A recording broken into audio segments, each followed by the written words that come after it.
मधुबन के बाबा,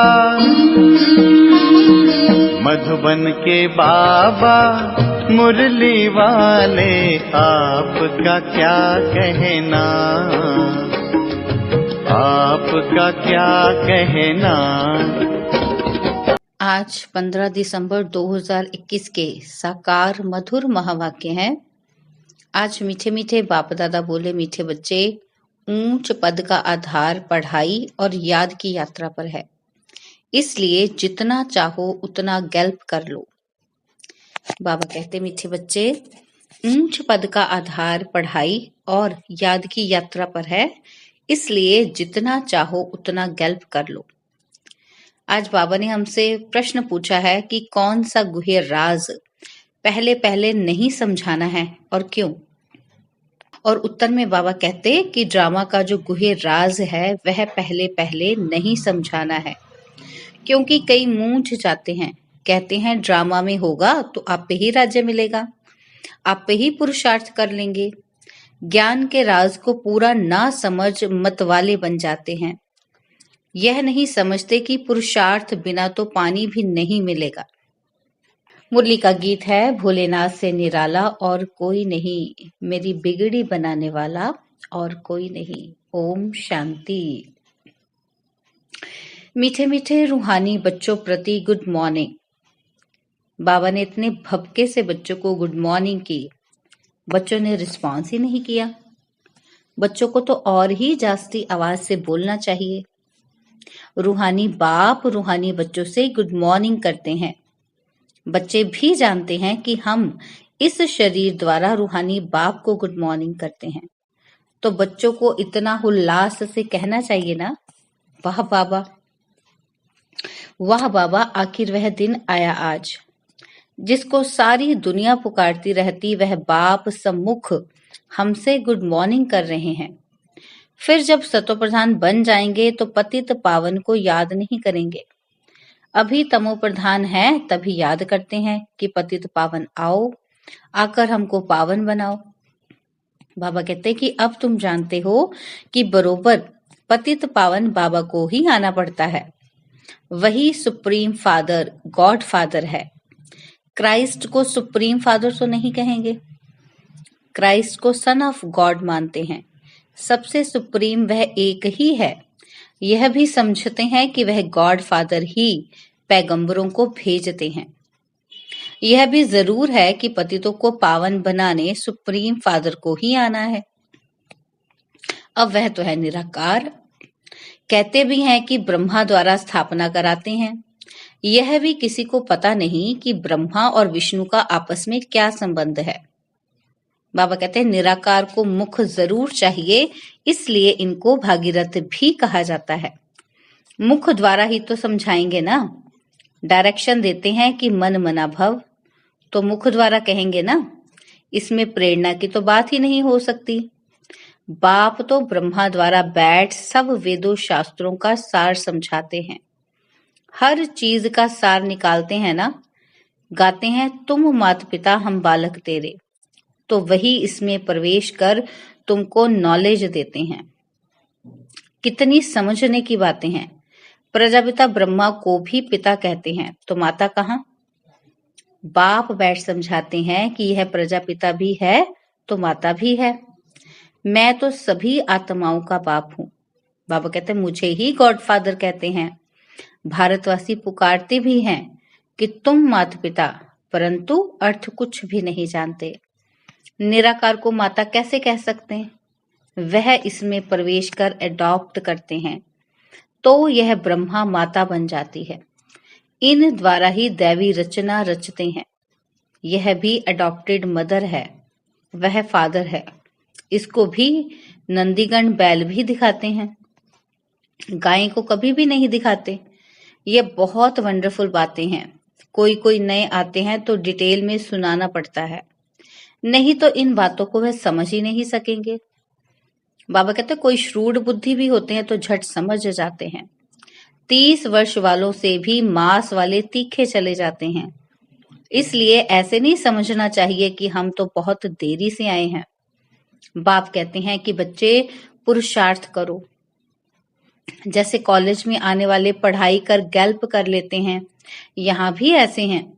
सारा मदार पढ़ाई और याद पर है। बच्चे जानते हैं कि मूल वतन में तो आत्माएं सतो प्रधान होती हैं, तमो प्रधान आत्माएं तो वहां जा नहीं सकती। फिर सब एक्टर अपने अपने पार्ट अनुसार स्टेज पर आते हैं। ड्रामा ही ऐसा बना हुआ है। हद के ड्रामा में तो 50-60 एक्टर्स होंगे, और यहाँ तो कितना बड़ा बेहद का ड्रामा है। बाबा ने हमारी बुद्धि का ताला खोल दिया है, तो अब समझते हैं कि यह लक्ष्मी नारायण विश्व के मालिक थे। कितने साहूकार थे। आधा कल्प विश्व के मालिक थे। उसको कहा जाता है अद्वैत राज्य। वहां है ही एक धर्म, वह है राम राज्य, और यह है रावण राज्य। राम राज्य में विकार होते ही नहीं। वास्तव में इसको ईश्वरीय राज्य कहेंगे। ईश्वर को राम नहीं कहा जाता। बहुत लोग राम राम की माला जपते हैं, परंतु याद तो भगवान को करते हैं। नाम राम का राइट है, क्योंकि यह तो कोई जानते ही नहीं कि ईश्वर का नाम रूप क्या है। मनुष्य तो बहुत मूंझे हुए हैं। रावण कौन है यह नहीं जानते। रावण को जलाने पर कितना खर्चा करते हैं। आगे दशहरा दिखाने के लिए बाहर वालों को भी बुलाते थे। साइंस का भी देखो अभी कितना जोर है। यह साइंस सुख के लिए भी है तो दुख के लिए भी है। सुख तो इससे अल्पकाल का ही मिलता है। इससे ही इस दुनिया का विनाश होता है। तो यह दुख हुआ ना। तुम्हारी है साइलेंस पावर, उन्हों की है साइंस पावर। तुम साइलेंस से अपने स्वधर्म में रहते हो तो पवित्र बन जाते हो। याद से विकर्म विनाश होते हैं। तुम योग बल से रजाई लेते हो। इसमें लड़ाई आदि की बात नहीं। तुम बाबा से रजाई का वर्षा पाते हो। बाहुबल की तो बात ही अलग है। कल्प कल्प तुम बच्चे ही पतित से पावन बनते हो और फिर पावन से पतित बनेंगे। यह ड्रामा है हार जीत का, परंतु यह बातें सबकी बुद्धि में नहीं बैठेंगी। सब तो सतयुग में आएंगे नहीं। बेहद का बाप अपने बच्चों को ही समझाते हैं। दूसरे धर्म वाले आते ही बाद में है। यह पुरानी दुनिया है। दैवी धर्म का फाउंडेशन ही सड़ गया है। बाकी ऐसे नहीं कहेंगे कि फाउंडेशन था ही नहीं, मगर अब नहीं है। पराये गुम हो गया है। अब अनेक धर्म हैं, इनको रावण राज्य कहते हैं। बाबा कहते हैं कि कहते भी हैं कि विष्णु की नाभि से ब्रह्मा निकला। तो बाबा कहते कोई से भी पूछो इस चित्र का अर्थ बताओ क्या है, तो बता नहीं सकेंगे। आत्मा तो एक ही है, उनको कहेंगे विष्णु। विष्णुपुरी भी दिखाते हैं। यह है संगम ब्रह्मापुरी। प्रजापिता ब्रह्मा तो जरूर चाहिए, ब्राह्मण है चोटी।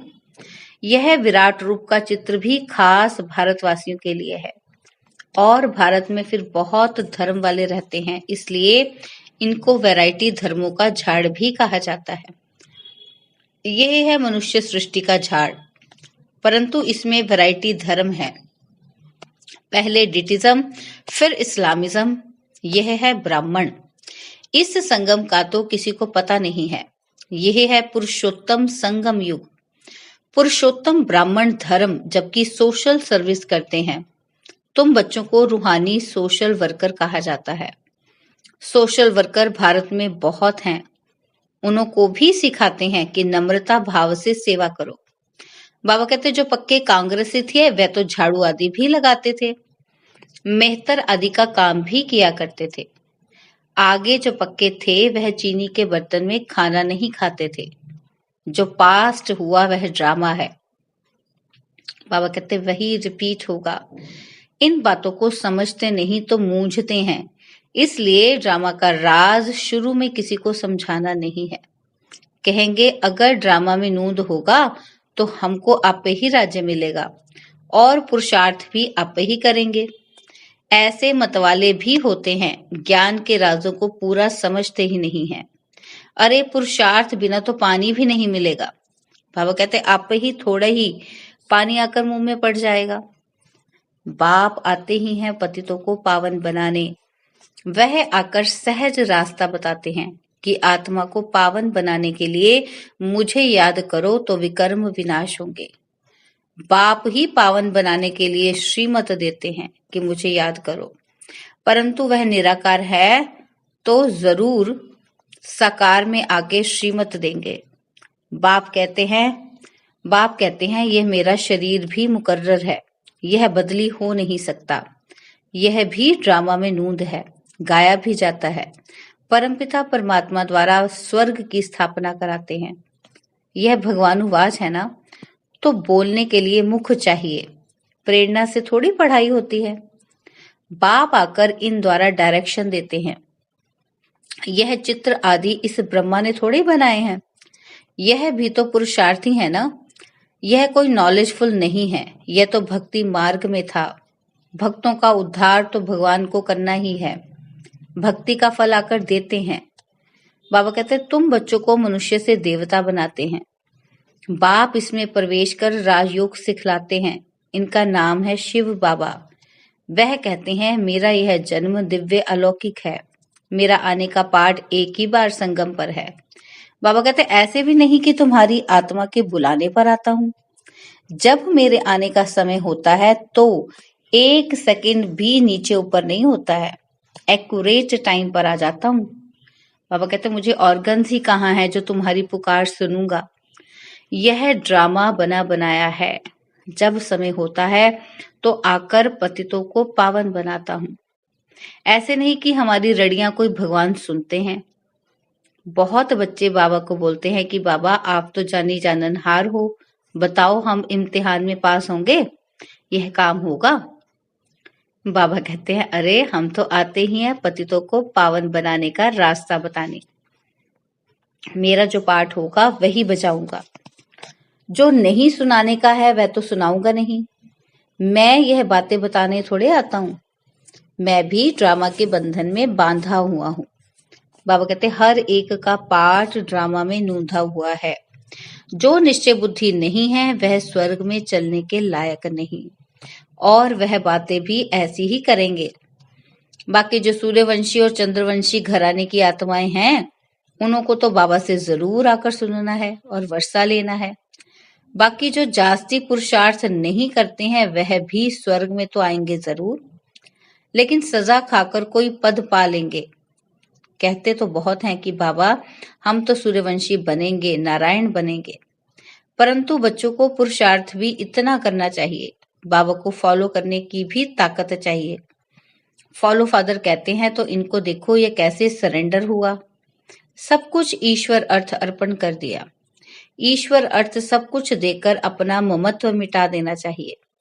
पहले भट्टी से भी बहुत निकले, अब ऐसे थोड़ी भट्टी हो सकती है। इस कार्य में माताएं कन्याएं आगे जाती हैं, इसमें भी कन्याएं तीखी जाती हैं। देह और देह के संबंधों को भूल जाना है, क्योंकि अब घर चलना है। अब बाप कहते हैं मुझे याद करो। अब नाटक पूरा होता है, बाकी समय थोड़ा है। बाबा कहते हैं जैसे आशिक माशूक होते हैं, तो यह बाबा माशूक है, आशिक नहीं है। बाप कहते हैं कि तुम पतित बने हो तो याद भी तुमको करना है। मैं थोड़े पतित बना हूं जो तुमको याद, मैं तो युक्ति बताता हूं, उस पर चलो। इस दुनिया से ममत्व मिटाते जाओ। अब तो वापस जाना है। यह बुद्धि में ज्ञान है। यह शरीर भी पुराना है, सतयुग में निरोगी शरीर मिलेगा, फिर हम गोरे बन जाएंगे। सांवरे से गोरा कैसे बनते हैं यह भी तुम ही जानते हो। बाबा कहते राम को भी काला बनाया है, शिव का लिंग भी काला बनाया है। वह तो कभी काला बनता ही नहीं है, वह एवर प्योर है, उनको तो सफेद बनाना चाहिए। बाबा कहते हैं चित्र ऐसे ऐसे बनाओ जो देखने से आकर्षण करें। अखबारों में कितने चित्र पढ़ते हैं, बाबा कहते हैं तुम्हारे नहीं पढ़ते हैं। बाबा तुम बच्चों को तो बेअक्ल से अक्लमंद बनाते हैं। इस लक्ष्मी नारायण को अक्लमंद किसने बनाया? बाबा ने योग द्वारा ऐसा बनाया। तुम बच्चों को यह नॉलेज मिली है, वह फैलाना है, विचार सागर मंथन करना है। गवर्नमेंट कितना पब्लिक के लिए खर्चा करती है, यहाँ जो तुम बच्चों का सो बाप का, और जो बाप का वह तुम बच्चों का। बाप कहते हैं कि मैं हूँ निष्काम सेवाधारी, मैं तो दाता हूँ। यह ख्याल नहीं करना चाहिए कि हम शिव बाबा को देते हैं। शिव बाबा 21 जन्म के लिए विश्व का मालिक बनाते हैं। यह बाप लेता है, देता है, लेता नहीं देता है। बाबा तो दाता है। अच्छा, मीठे मीठे सिकिलदे बच्चों प्रति माता पिता बाप दादा का याद प्यार और गुड मॉर्निंग। रूहानी बाप की रूहानी बच्चों को नमस्ते। हम रूहानी बच्चों की रूहानी बाप दादाजी को दिलवा जान सिकवा प्रेम से नमस्ते। ओम शांति। प्यारे बाबा, मीठे बाबा, मेरे बाबा, शुक्रिया बाबा, शुक्रिया बाबा, शुक्रिया बाबा। धारणा के लिए मुख्य सार है, जैसे ब्रह्मा बाप सरेंडर हुआ, ऐसे फॉलो फादर करना है। अपना सब कुछ ईश्वर अर्थ कर ट्रस्टी बन ममत्व मिटा देना है। सेकंड पॉइंट है, लास्ट आते भी फास्ट जाने के लिए याद और पढ़ाई पर पूरा पूरा ध्यान देना है। और आज बाबा ने हमें वरदान दिया कि पुराने संस्कार रूपी अस्थियों को संपूर्ण स्थिति के सागर में समाने वाले समान और संपूर्ण भव। पुराने संस्कार रूपी अस्थियों को संपूर्ण स्थिति के सागर में समाने वाले समान और संपूर्ण भव। बाबा कहते बाप समान व संपूर्ण बनने के लिए सृष्टि की कयामत के पहले अपनी कमजोरियों और कमियों की क़यामत करो। कोई भी उलझन का नाम निशान न रहे, ऐसे अपने को उज्जवल बनाओ। जैसे जन्म परिवर्तन के बाद पुराने जन्म की बातें भूल जाती हैं, ऐसे पुरानी बातों को, पुराने संस्कारों को भस्म करो। अस्थियों को भी संपूर्ण स्थिति के सागर में समा दो, तब कहेंगे समान और संपूर्ण। स्लोगन है, विस्तार को सार में समाने की जादूगरी सीख लो तो बाप समान बन जाएंगे। विस्तार को सार में समाने की जादूगरी सीख लो तो बाप समान बन जाएंगे। ओम शांति। और अब यह एक बहुत अच्छी वीडियो भी जरूर देखें।